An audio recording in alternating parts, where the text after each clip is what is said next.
The millionaire's son was losing weight every day, until the cleaner uncovered a terrible secret. While everyone praised the perfect stepmother, the baby was being slowly poisoned inside his own crib. The housemaid, seen as invisible, was the only one who noticed the silent screaming for help. So she prayed. What she uncovered involved death, inheritance, and a plan so cruel that almost no one dared to believe it. If this story interested you, don't forget to subscribe to our channel and tell us what city you're watching from.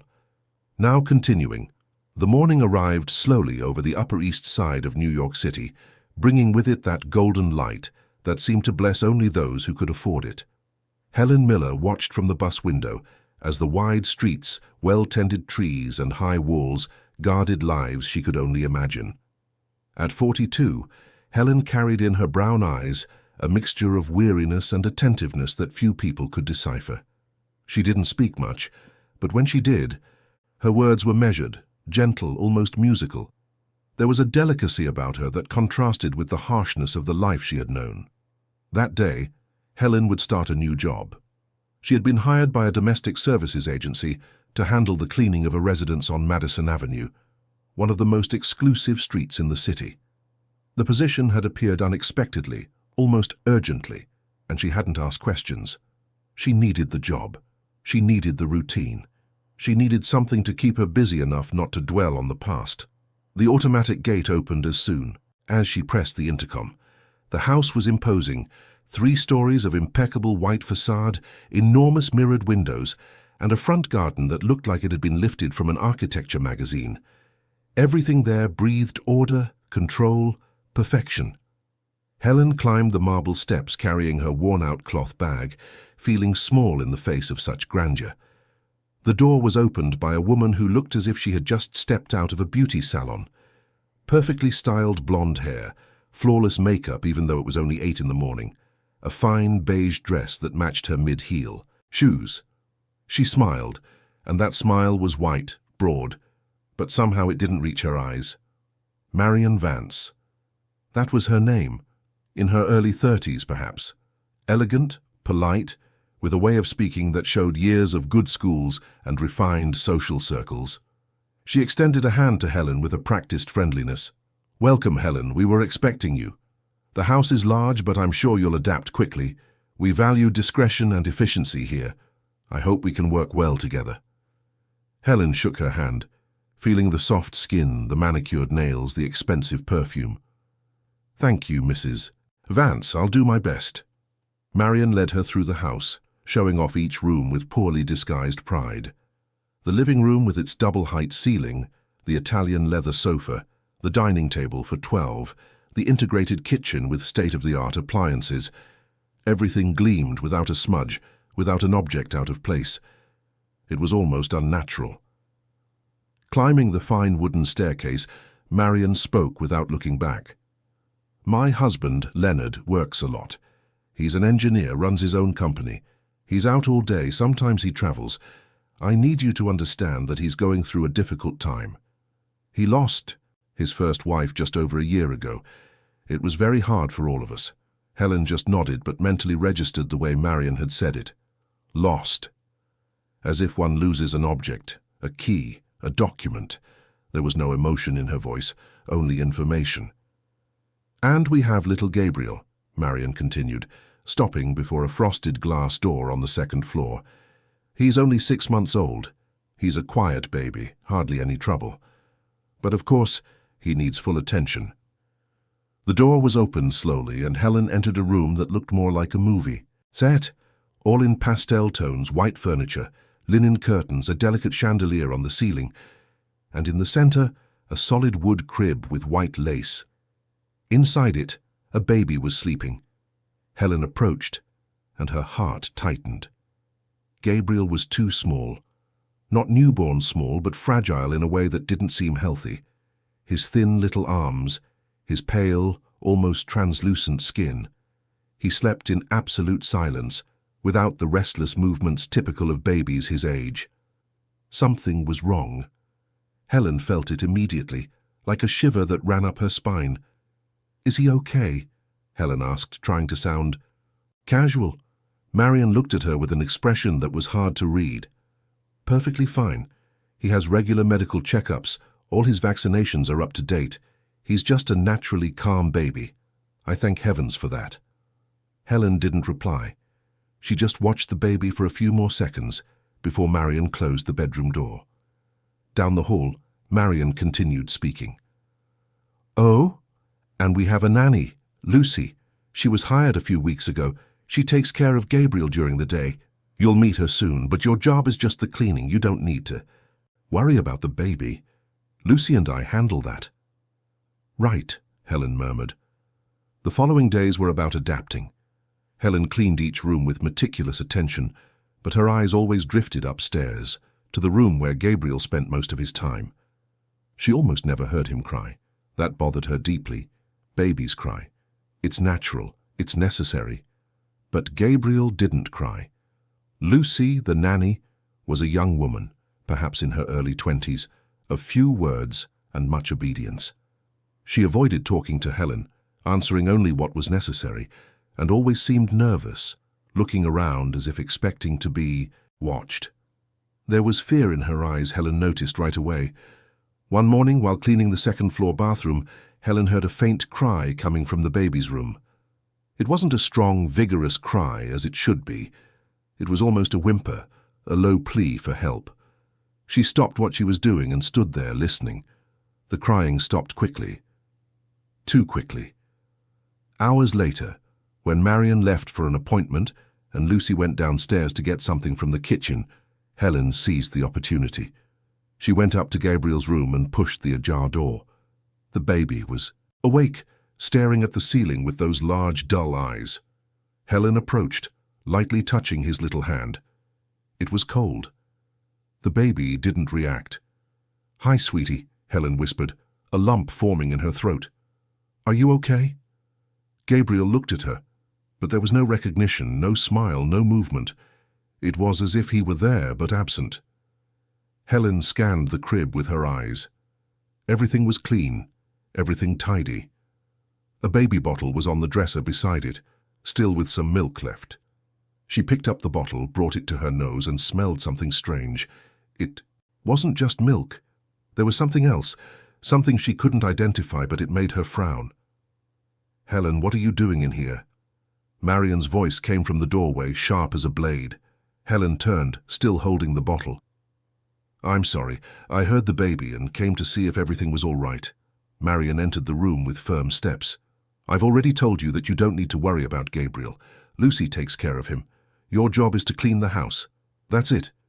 "Of course, I apologize," Helen said, putting the bottle back in its place. "I was just concerned." Marion watched her for a long moment, and Helen felt the weight of that gaze. It wasn't just suspicion, it was control. "I know you have good intentions, Helen, but we have rules in this house, and I expect them to be respected." "Yes, ma'am."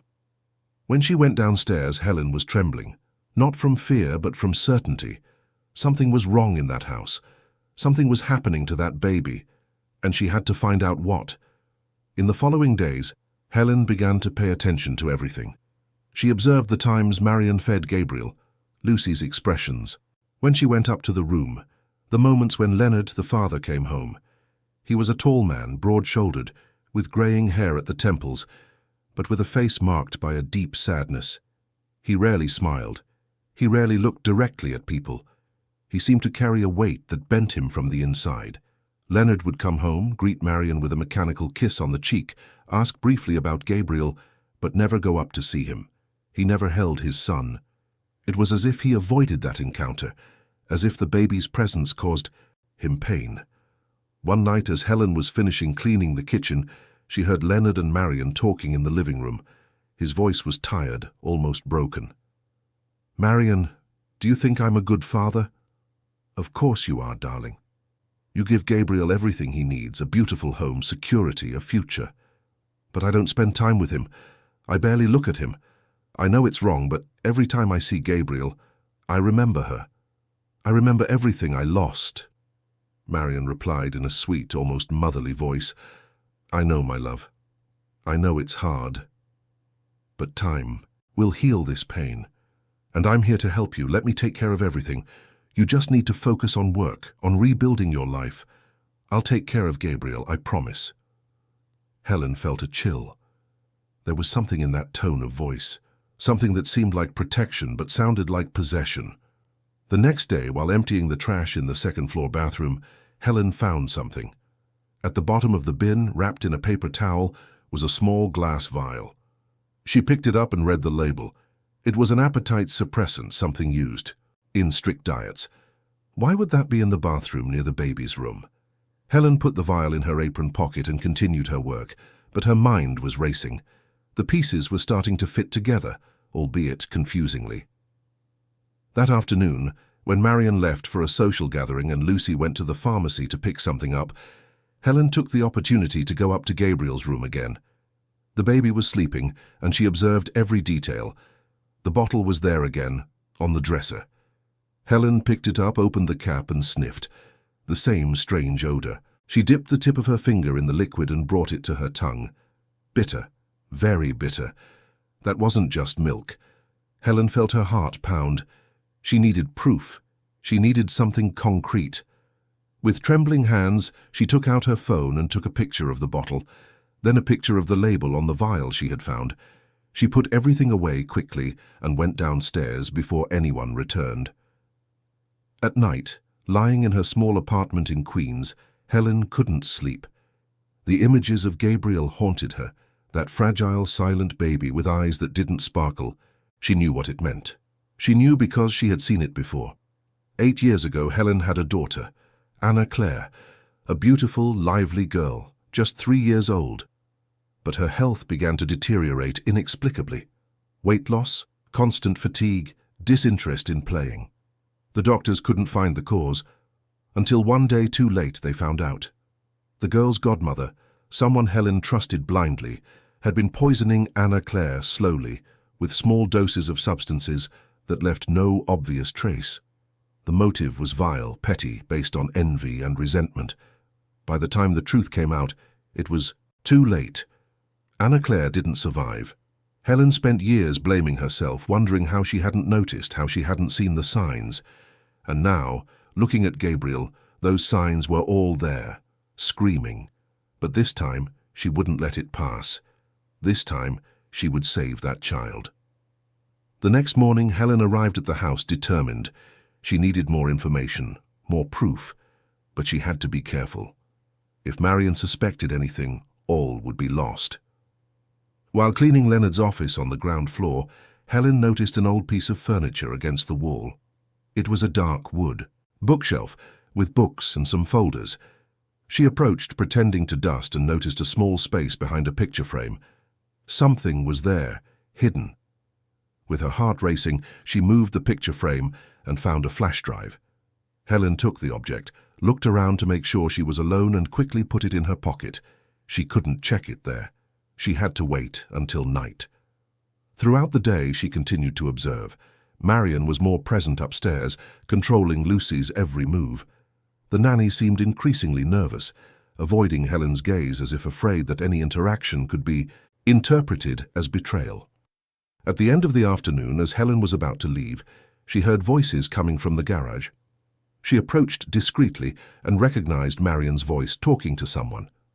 A man. Helen peeked through the crack in the door and saw Marion next to a middle-aged man, the family's driver. His name was Charles, a man with a serious expression, always in a dark suit, who drove Leonard to work every morning.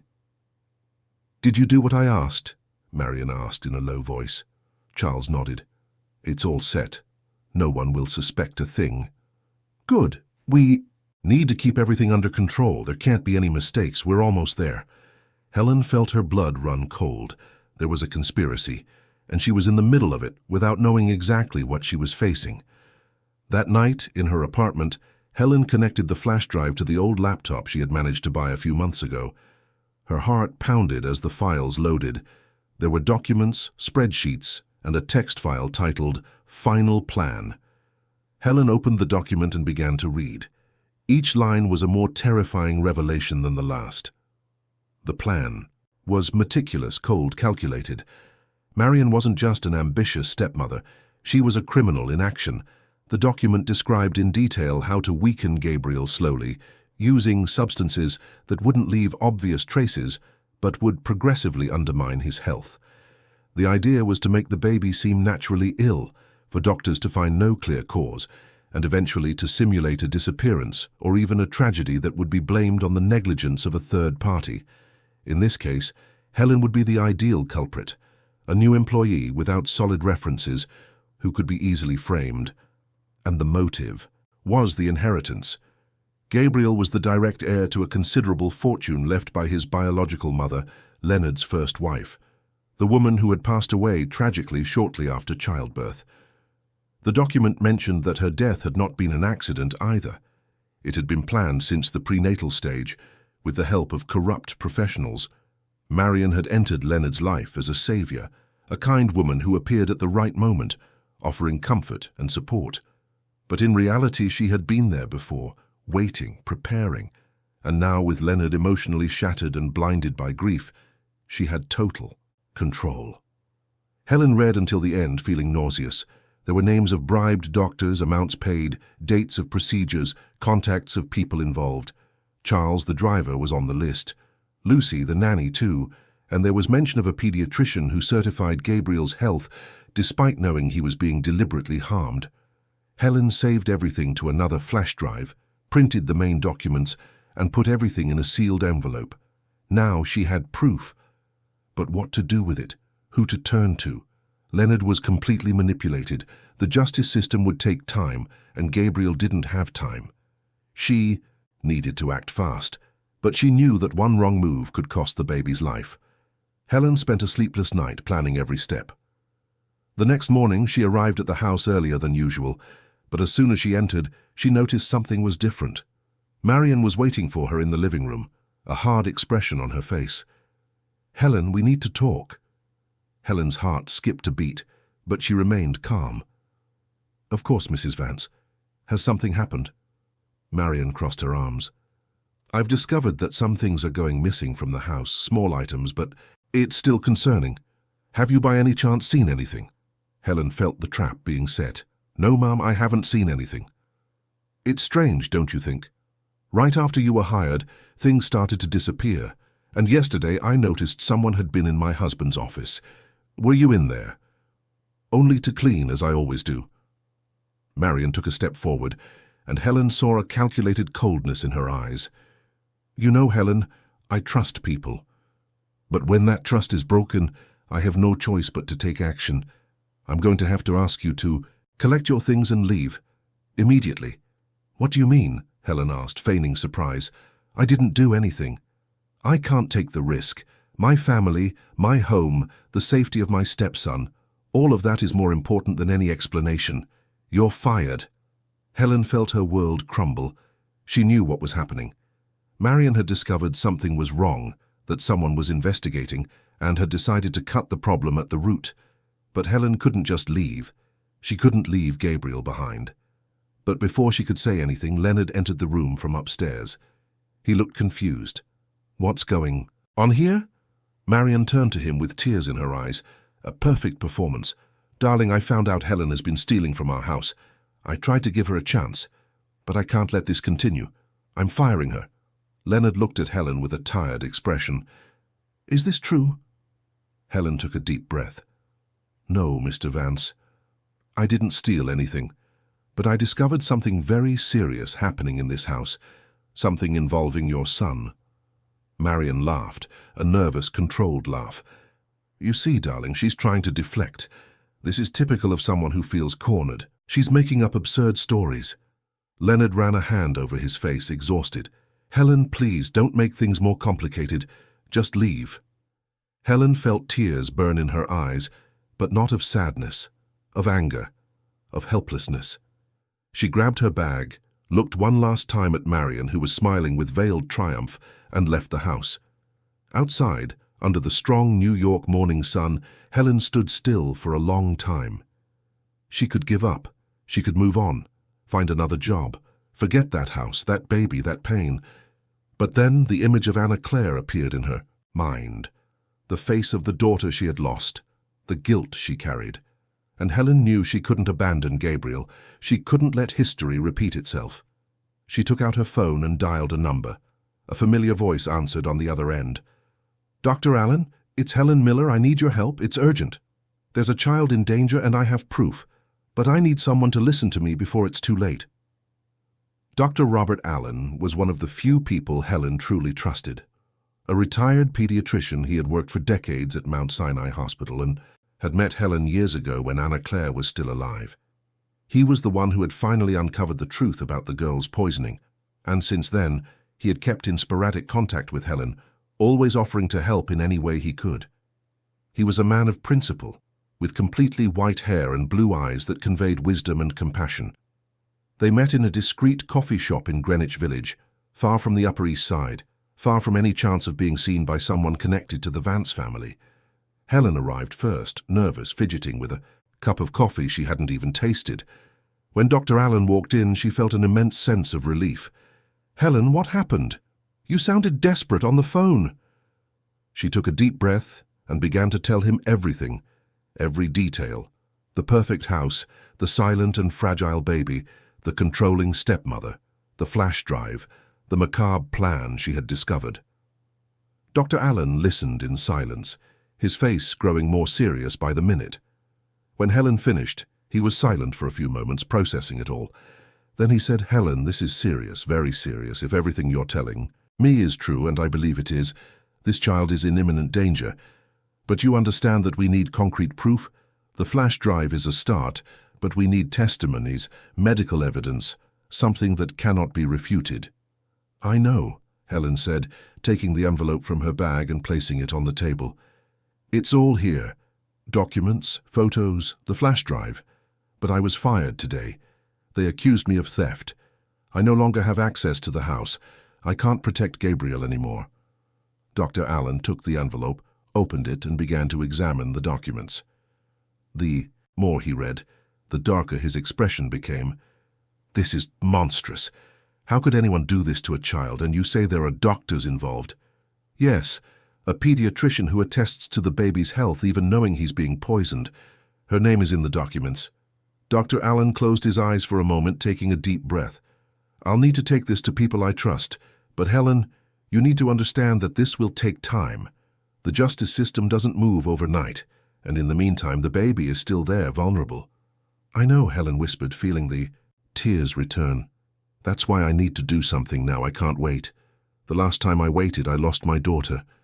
I won't let that happen again." Dr. Allen held her hand gently. "You can't break into the house, Helen. That would be illegal and would jeopardize everything. But perhaps we can work another way. Leave it to me. I'll talk to some people. And you, please, be careful. If this woman is as dangerous as she seems, she won't hesitate to harm you if she feels threatened." Helen nodded, but inside she knew she couldn't just wait. She had to act.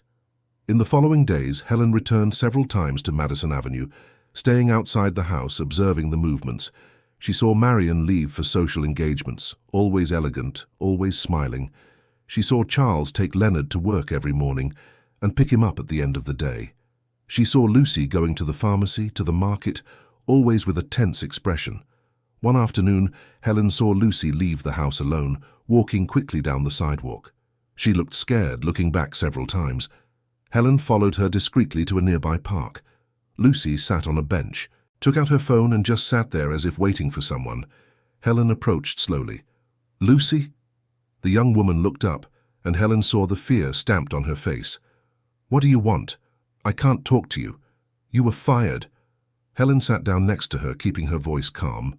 "Lucy, I know you're scared, but I also know you're not a bad person. I know you're being forced to do things you don't want to do." Lucy began to tremble. "You don't understand. If I say anything, I'll lose everything. She said she'll ruin me, that she'll make things up about me." "Who? Marion?" Lucy nodded, tears streaming down her face. "I need this job. I need the money. My mother is sick. She depends on me.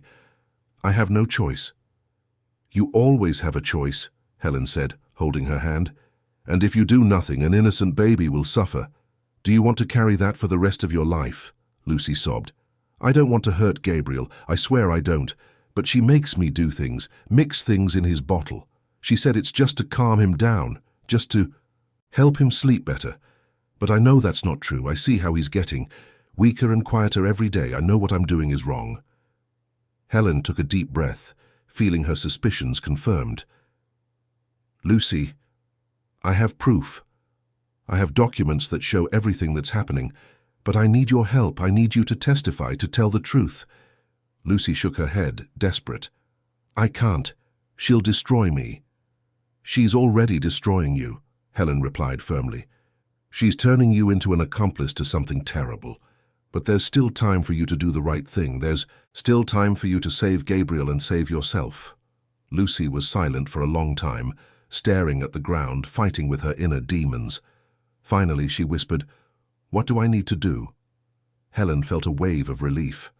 "I need you to document everything. Take pictures of the substances Marion tells you to mix. Record conversations if you can.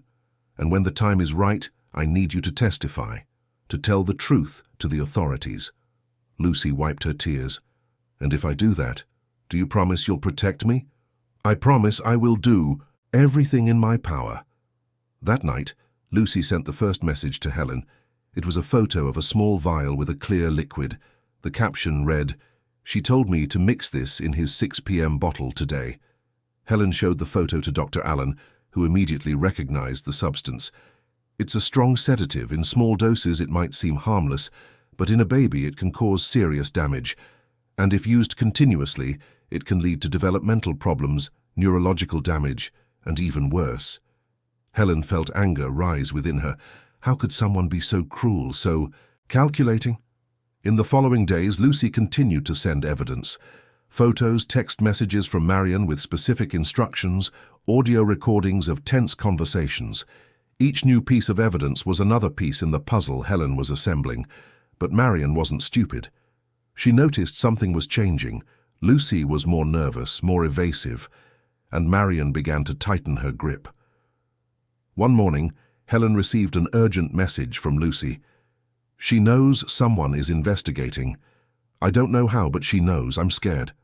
Helen replied immediately, "Stay calm. Don't let it show. Keep acting normally. We're almost there." But it was too late. That afternoon, Marion called Lucy for a private conversation in the office. The door was closed, and the nanny came out 20 minutes later, pale as a ghost. At night, Lucy called Helen, crying. "She fired me, said my services are no longer needed, said she hired someone else, someone more qualified." "Someone else? Who?" "I don't know. A woman she knows, someone she trusts." "Helen, I'm so scared. What now? Who's going to take care of Gabriel? Who's going to stop her from doing worse things?"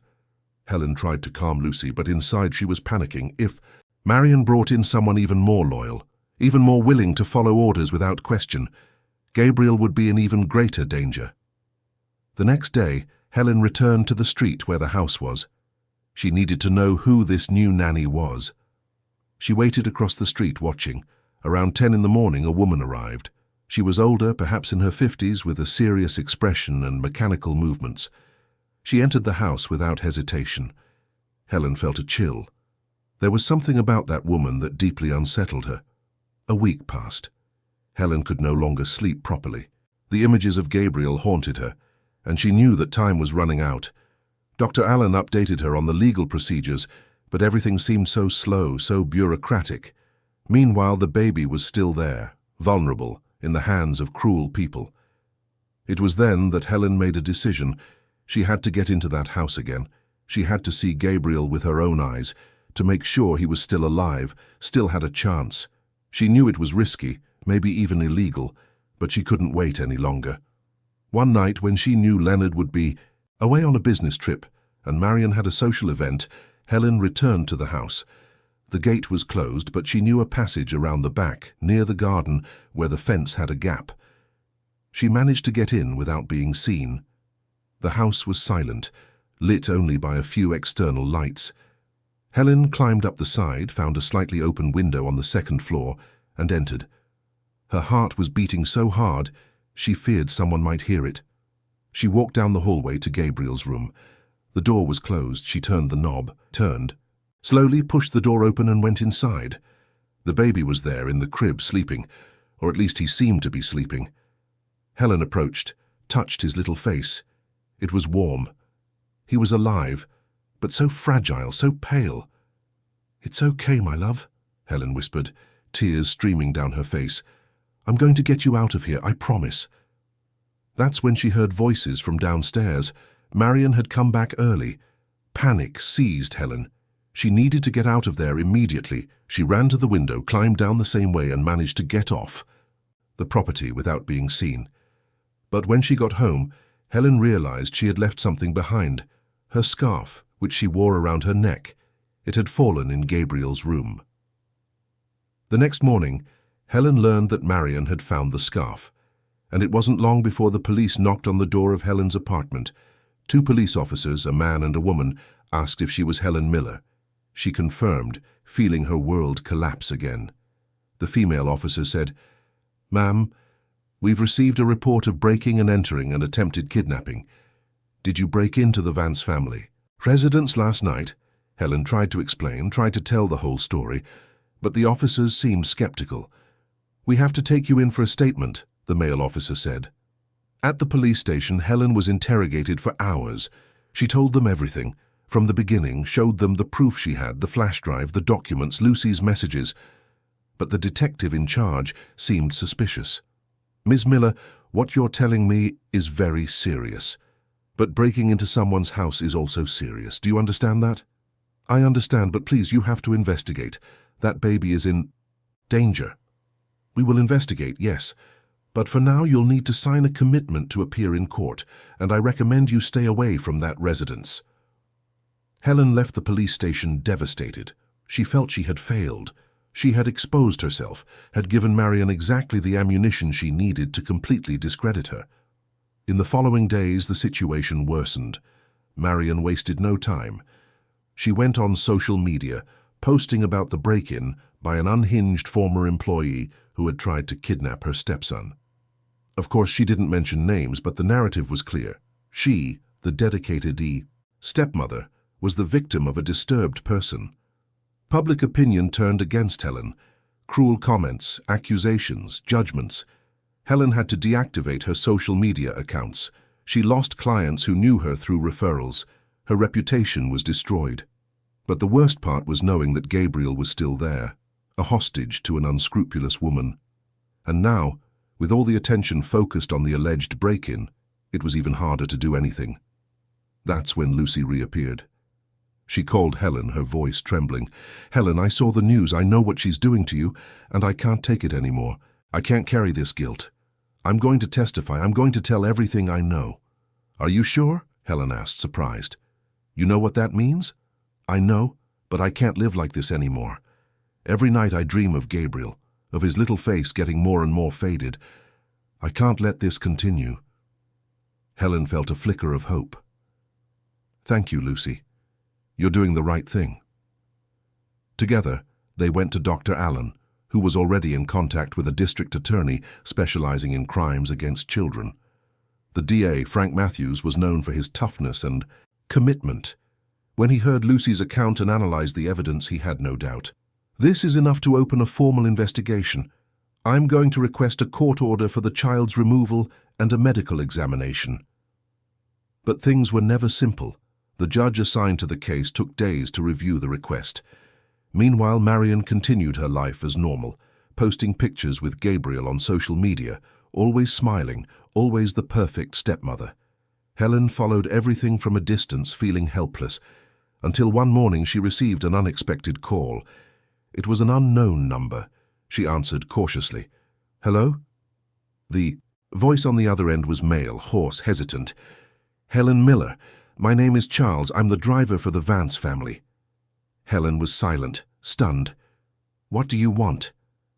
"I need to talk to you, in person. There are things you need to know. Things about Marion, things about what happened to Leonard's first wife."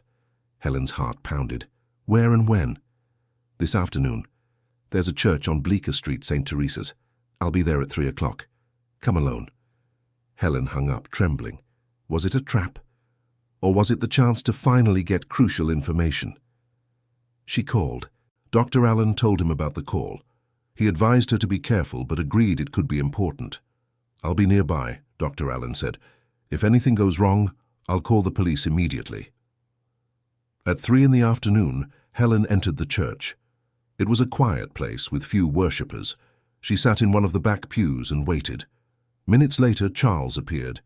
He was a large, broad-shouldered man, but there was something broken in his posture. He sat next to Helen, not looking directly at her.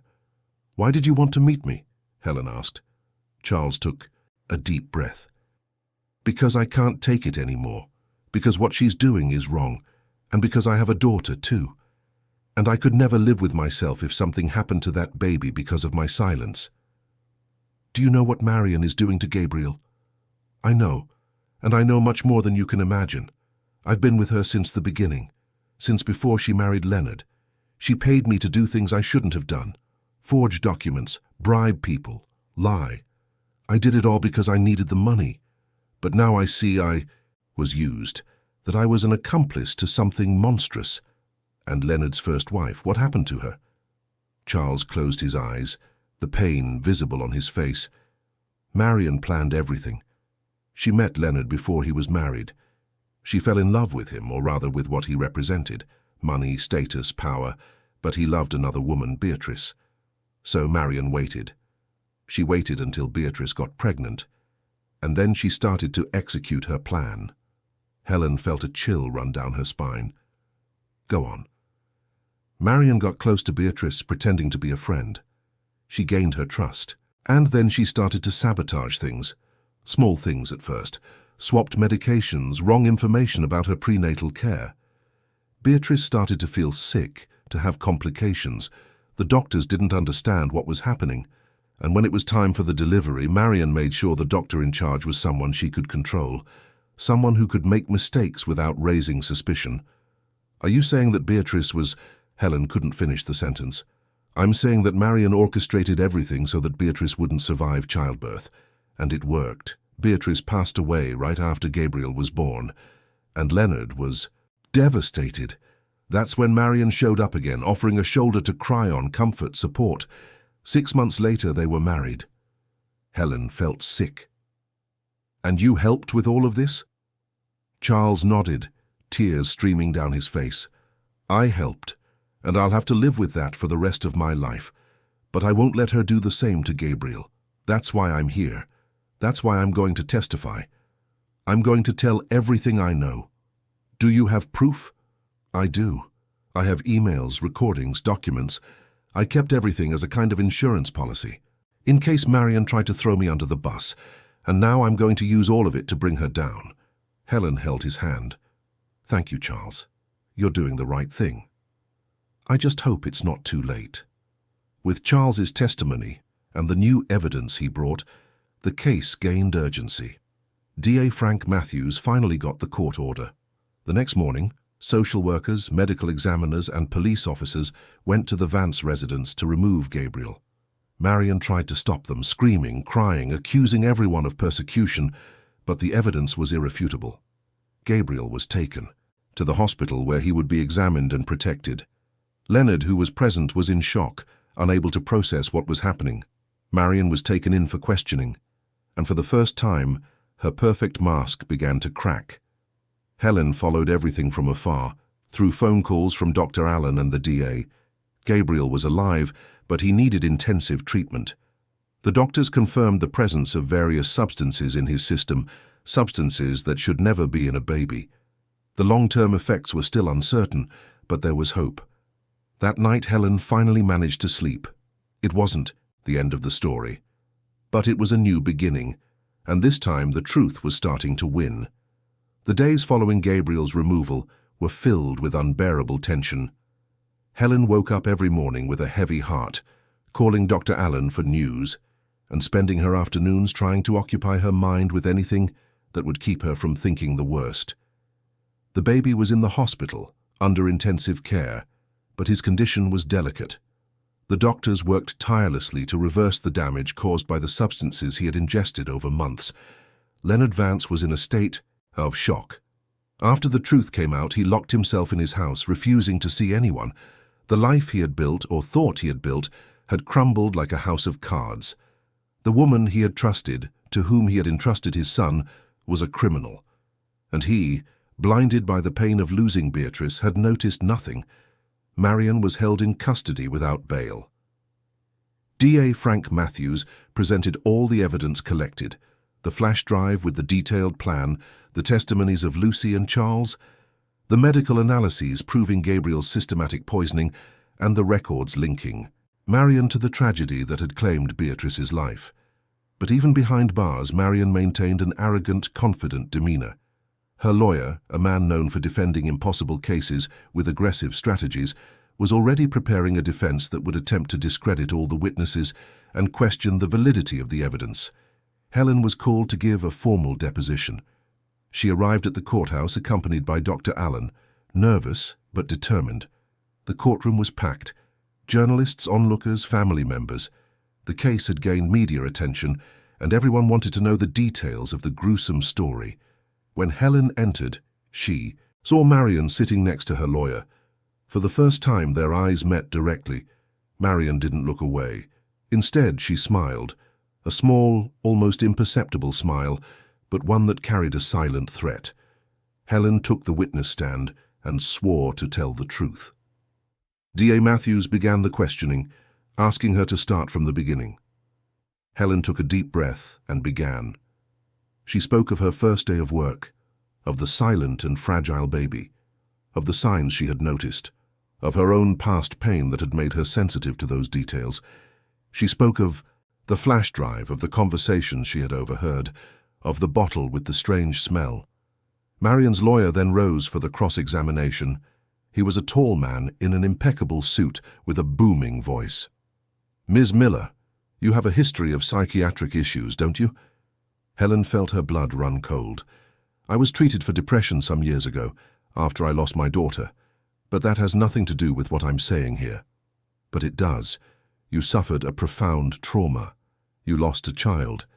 Isn't it possible that you are projecting your pain onto this case? That you are seeing conspiracies where none exist?" "No," Helen replied firmly. "What I saw was real. The proof is there." "The proof? You broke into my client's home. You stole documents. You violated a family's privacy. You are not an investigator. You are a criminal." "Objection," said the DA. "He's intimidating the witness." The judge, a middle-aged woman with a serious expression, agreed. "Counselor, maintain respect. Next question." But the lawyer didn't give up.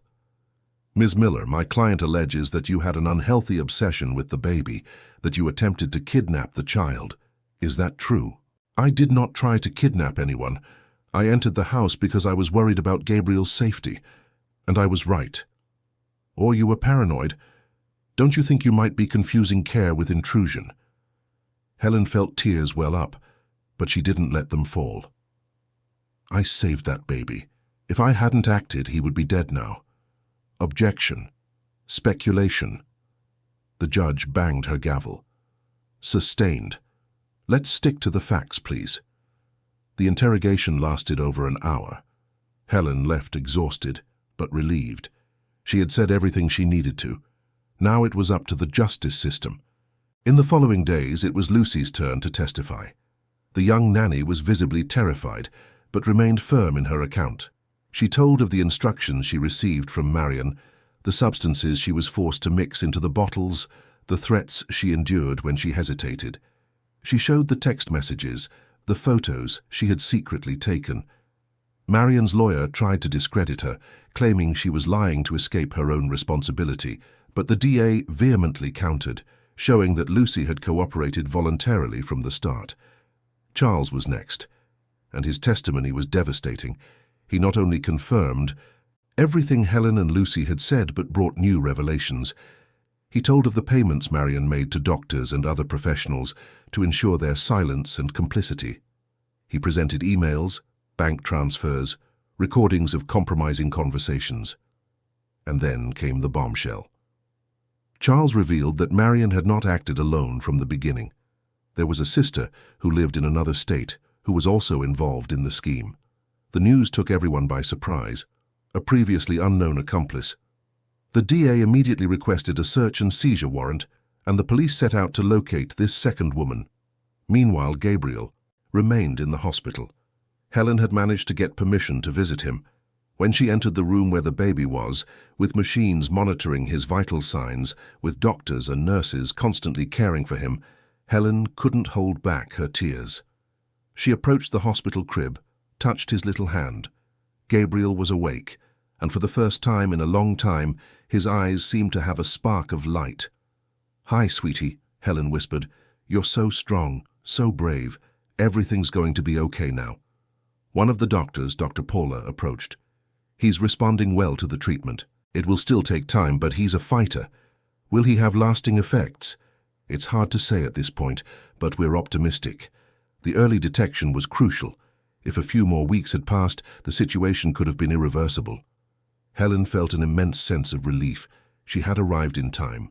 She hadn't been able to save Anna Claire, but she had saved Gabriel. Leonard finally appeared at the hospital that afternoon. He was unrecognizable, unshaven, his eyes red from crying, his clothes wrinkled. When he saw Gabriel, he broke down. He knelt beside the crib and cried as Helen had never seen a man cry before. My son, forgive your father. Forgive me." Helen stood there silently, giving him space.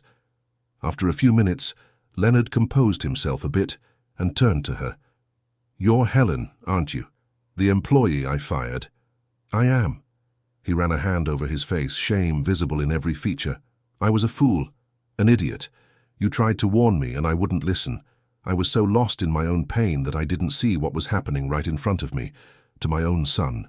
"You were vulnerable," Helen said gently. "She took advantage of that." "That's no excuse. I'm his father. I should have protected him. I should have noticed, but I was so blind, so caught up in work, so stuck in the past that I abandoned my son. And he almost died because of it. But he didn't die. He's alive. And now you have a chance to start over, to be the father he needs." Leonard looked at Gabriel, tears streaming freely. "I don't know if I can. I'm so afraid of failing again. No one is perfect, Leonard, but love is stronger than fear. And I can see in your eyes that you love your son. That's a start." In the following days, the trial progressed. Marion's sister was located and arrested. Her name was Vanessa, and she also had a history of fraud and manipulation. It was discovered that the two had planned the scheme together, with Vanessa working behind the scenes, handling the financial side, while Marion executed the plan directly. The pediatrician who had falsely certified Gabriel's health was also indicted. She tried to claim she didn't know the gravity of the situation, but records showed she received regular payments from Marion. Her medical license was revoked, and she would face criminal charges. Marion's trial was set for 3 months later. In the meantime, she remained in jail. But Helen knew the real battle was yet to come. Marion had resources, connections, a relentless lawyer, and there was always the risk that she could get away with a lesser sentence or even be acquitted on some legal technicality. Helen couldn't allow that. Gabriel deserved justice. Beatrice deserved justice. That's when Helen had an idea. She sought out investigative journalists, told the full story, provided documents, and put Lucy and Charles in touch with the press. The story gained national attention. Television programs, reports, documentaries, public opinion turned completely against Marion. There was no more room for manipulations or distorted narratives. The truth was exposed. But Marion, even in prison, still tried to maintain control. She sent threatening letters to Helen through intermediaries. She said it wouldn't end like this, that she still had cards up her sleeve, that Helen would pay for destroying her life. Helen was not intimidated. She had already lost everything once. She was no longer afraid. One afternoon, while visiting Gabriel in the hospital, Helen was approached by an unknown woman. She was an elderly lady with grey hair, a face wrinkled by time, and kind eyes. She took Helen's hand. "You're Helen, aren't you? The woman who saved my grandson." Helen was confused. "Your grandson?" The woman nodded, tears streaming down. "I'm Mrs. Irene, Beatrice's mother. I came from Chicago as soon as I heard what happened. I always knew something was wrong with the story of my daughter's death. But no one listened to me. They said I was in denial, that it was just grief. But I knew. A mother always knows. Helen hugged Mrs. Irene, feeling their shared pain. "I'm so sorry for your loss." "And I'm so sorry for yours," said Mrs. Irene, who also knew Anna Claire's story. "But you did what I couldn't. You fought, and you saved my grandson. For that, I will be eternally grateful." The two women stood there, embracing, crying together. Two mothers who had lost their daughters, but who were now fighting for Gabriel to have a chance to live. Mrs. Irene became a constant presence at the hospital. She and Leonard, her former son-in-law, had difficult but necessary conversations. She didn't blame him. She knew Marion had deceived everyone, and together they began to plan Gabriel's future. The trial date finally arrived. The courtroom was packed. Marion entered in handcuffs, but still maintained that arrogant posture. She sat next to her lawyer, looked at the audience, and when her eyes met Helen's, she smiled again. That same cold, calculated smile. DA Frank Matthews presented his case masterfully. He showed every piece of evidence, every testimony, every detail of Marion's macabre plan. The defense tried to counter, claiming it was all just coincidences, misunderstandings, that Marion was the victim of a conspiracy. But the judge was not fooled. After hearing all sides, after analyzing every piece of evidence, she delivered her verdict. "Marion Vance, you have been found guilty of attempted first-degree murder, poisoning, fraud, identity theft, and complicity in the tragedy that claimed the life of Beatrice Allen. You are sentenced to serve a term in a maximum security prison with no possibility of parole for a minimum of 20 years. For the first time, Marion's mask fell. She screamed, protested, accused everyone of injustice, but she was led away by the officers, and her voice faded down the corridors. Helen felt a wave of relief so immense she almost fainted. Dr. Allen held her, smiling. "You did it, Helen, you did it." Vanessa was also convicted, as were the corrupt doctor and others involved. The network of complicity was dismantled. In the following months, Gabriel continued his treatment. Slowly he gained weight, the sparkle returned to his eyes, and he began to smile. Leonard became a present, dedicated father. He started working less, prioritizing his son above all else. Mrs. Irene was also always nearby, helping, caring, bringing the love that Beatrice couldn't give. And Helen, who had started all, this merely as an employee hired to clean a house, became part of that family. Leonard invited her to be Gabriel's official caregiver, not just a housekeeper, but someone trusted, someone who would always be welcome in that home. But Helen knew her role went beyond that. She had become the voice of Anna Claire, of Beatrice, of all the children who had no one to fight for them. And she would continue to fight. One afternoon, as she rocked Gabriel in her arms, listening to his sweet laughter, Helen felt a peace she hadn't felt in years. "You're a miracle, my love." "A little miracle." Gabriel looked at her with those big, bright eyes, and for the first time he reached his little arms out to her. Helen hugged him, her heart overflowing with love. Not all was lost. Not all was broken. There was hope. There was always hope. And as the sun set over New York City, casting a golden light over the city, Helen knew she had fulfilled her mission. She had saved a life, and in doing so, she had saved herself too. 6 months had passed since the trial. The house on Madison Avenue had changed completely. It was no longer that silent, cold place, full of secrets and locked doors. Now the sound of Gabriel's laughter echoed through the hallways. The windows were left open to let the sun in, and there was real life in every room. Helen woke up every morning in her new room on the 2nd floor of the house. She was no longer an agency employee. She was part of that rebuilt family, with a role much greater than simply cleaning or organizing. She was the guardian of the truth, Gabriel's protector, the person Leonard and Mrs. Irene trusted completely. On that Saturday morning, Helen came downstairs and found Leonard in the kitchen making breakfast.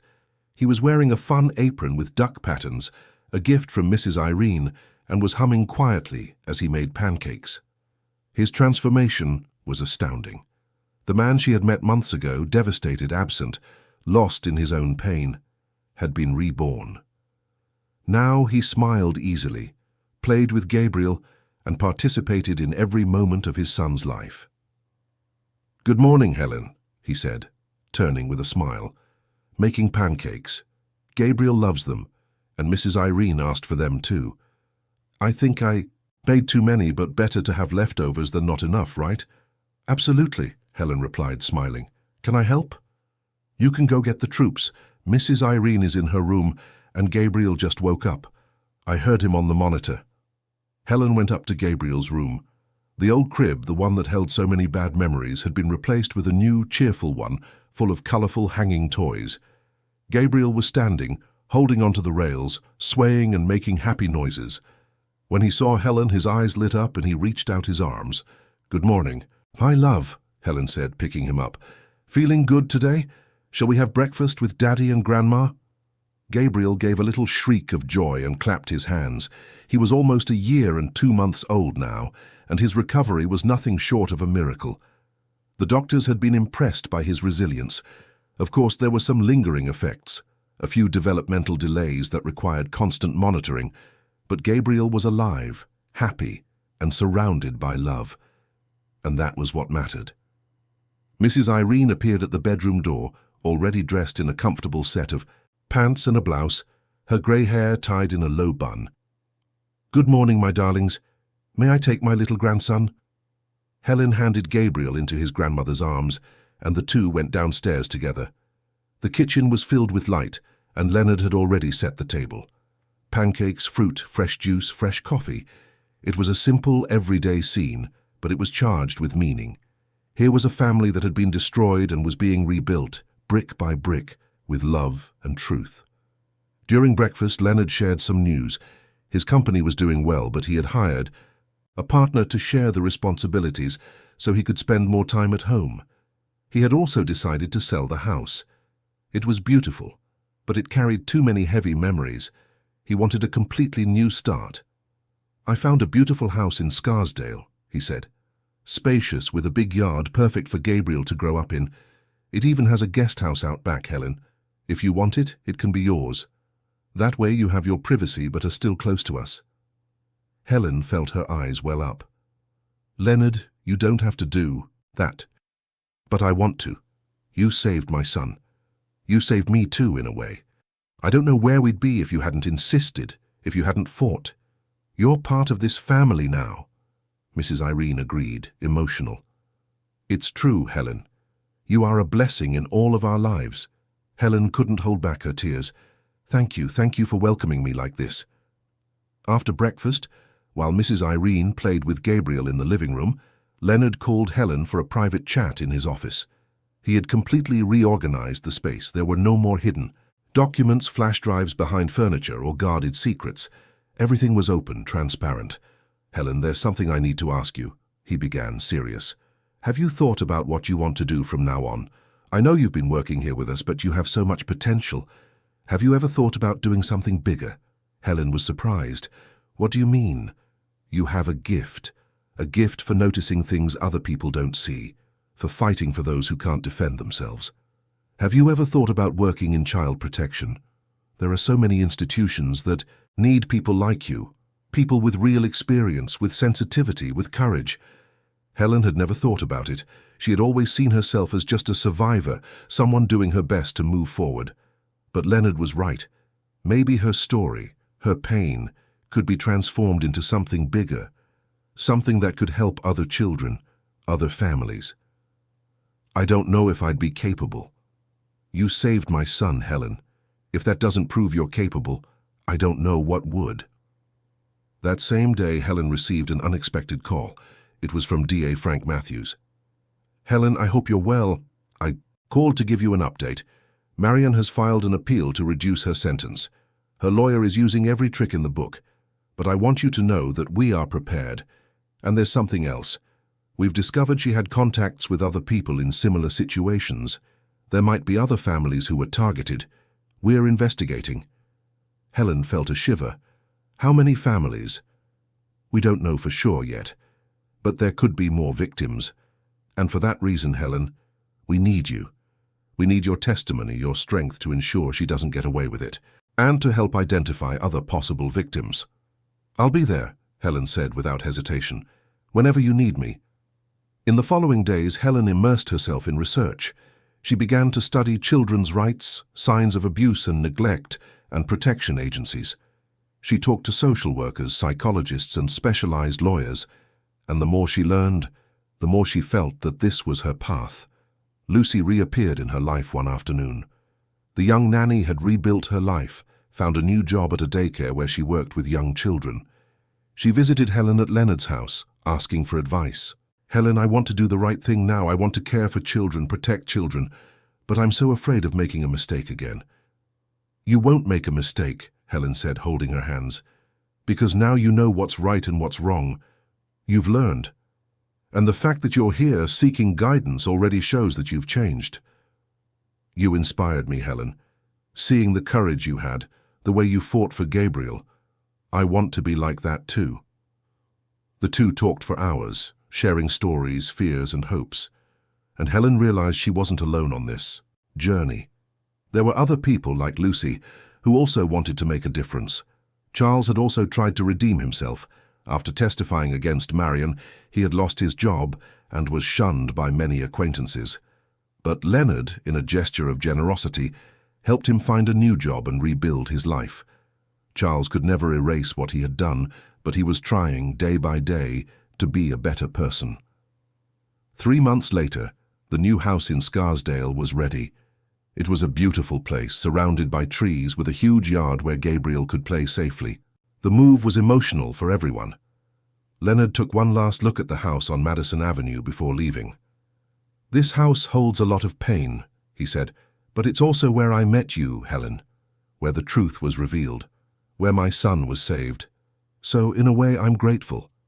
In the new house, life blossomed. Gabriel grew up healthy, surrounded by love. Leonard found a balance between work and family. Mrs. Irene became the present grandmother she always wanted to be. And Helen, in the guest house that was now hers, found a true home. But Marion's story wasn't completely over.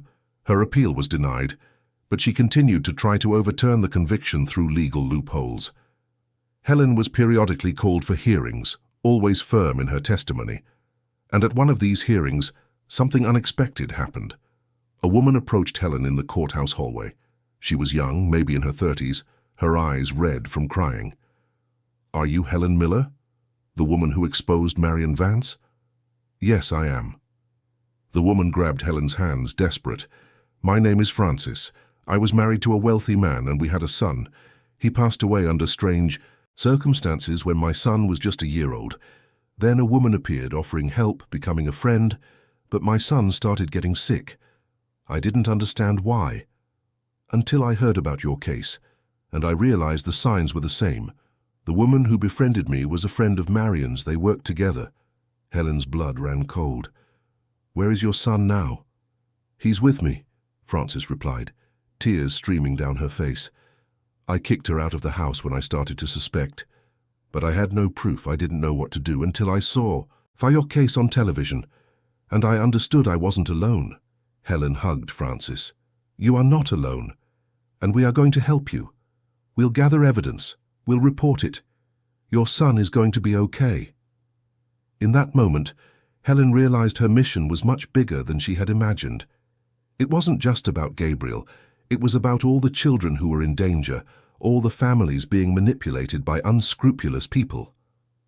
With the help of D.A. Matthews, Helen began to organize a support network for families who were victims of fraud and abuse.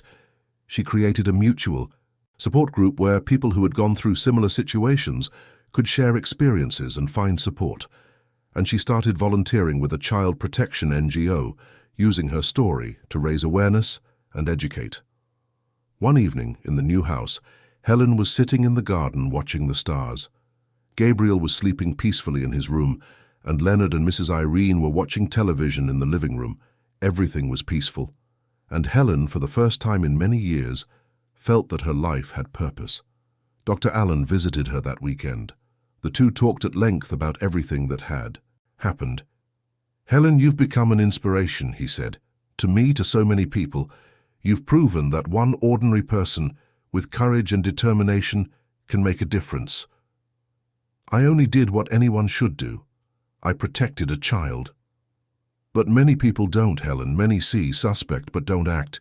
You acted, and because of that, Gabriel is alive.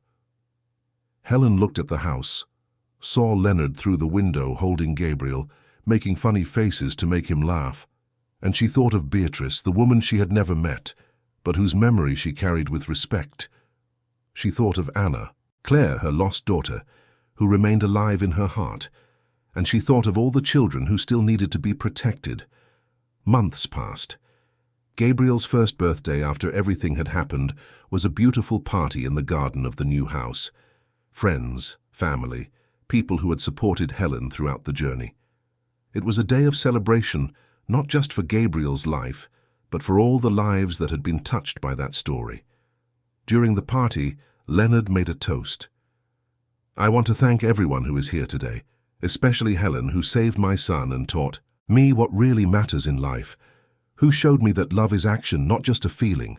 Gabriel is here today because of her, and I am the man I am today because of her too. Helen, emotional, watched as everyone raised their glasses to her. But she didn't feel like a hero, she just felt grateful. Grateful for having had the opportunity to make a difference, to turn her pain into something positive, to honor Anna Claire's memory by protecting another child. At night, after everyone had gone home, Helen was alone in the garden watching the full moon. She felt a presence beside her and turned. It was Leonard. Helen, there's something I want to give you, he said, handing her an envelope. Open it. Helen opened the envelope and found a document. It was a formal contract, offering her a permanent position as Gabriel's legal guardian, with all the rights and responsibilities that entailed. Helen, you're not just an employee. You're not just a family friend. You are family. And I want Gabriel to grow up knowing that. Helen couldn't hold back her tears. Leonard, I don't know what to say. Say yes. Say you'll stay here, taking care of my son, being a part of our lives, because without you none of this would be possible. Yes, Helen whispered. Yes, I accept. They hugged, and Helen felt that she had finally found her place in the world. It wasn't just about having a job or a house. It was about belonging, about being loved, about having a purpose. The following years were ones of growth for everyone. Gabriel developed, overcoming the effects of his ordeal, becoming a healthy and cheerful child. Leonard remarried, this time to a genuine woman who loved Gabriel as if he were her own son. Mrs. Irene continued to be the loving, ever-present grandmother, and Helen, true to her promise, remained there, protecting, caring, loving. Marion remained in prison, her appeals denied one after another.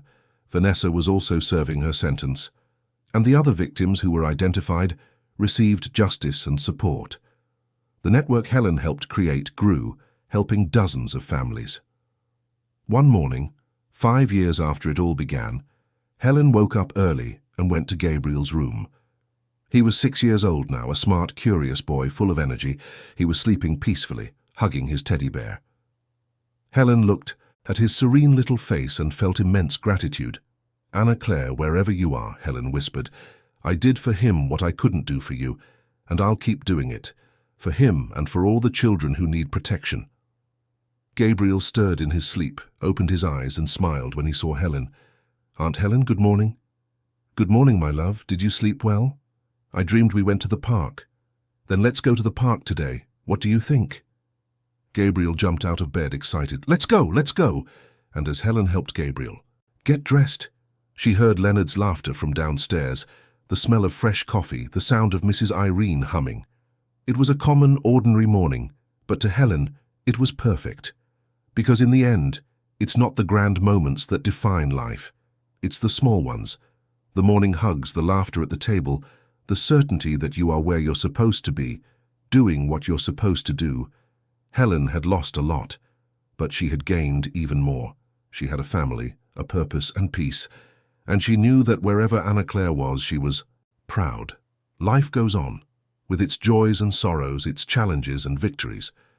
But now Helen was no longer alone, and Gabriel, the boy who had almost lost everything, had a bright future ahead of him, a future full of love, truth, and protection. And it all began because one ordinary woman decided not to remain silent. She decided to fight. She decided to believe that one life matters, that a child deserves to be saved, that the truth is always worth fighting for. In the garden of the house in Scarsdale, under the New York morning sun, Helen watched Gabriel playing with the other children. He laughed, he ran, he lived. And that was all that mattered. The story of Helen and Gabriel wasn't just about exposure, justice, or condemnation. It was about redemption, about transformation, about the power of love and courage. It was about a woman who turned her pain into purpose, and about a boy who, against all odds, survived and flourished. And whenever someone asked Helen how she had done it, she would answer simply, "I just did what was right, and anyone in my place would have done the same." But not everyone would have. And that's why Helen Miller was special. That's why her story deserved to be told, to inspire, to educate, to remind everyone that it's never too late to make a difference, that it's never too late to save a life, that it's never too late to fight for the truth. And so under the blue sky of New York, life continued, full of hope, full of love, full of possibilities, for Helen, for Gabriel, for all those who believed that a better world is possible. End of story. Dear listeners, we hope the story of Helen and Gabriel has deeply touched your heart. If you were moved by the courage of this woman who did not give up in the face of injustice, leave a like, subscribe to the channel, and tell us in the comments what marked you the most on this journey. Every day, we bring intense stories like this one, which reveal the deepest side of the human soul, stories about overcoming challenges, love, and justice. Every comment from you inspires us to continue telling these narratives that make a difference. We'll see you in the next episode with a new story that will stir your emotions. Until then.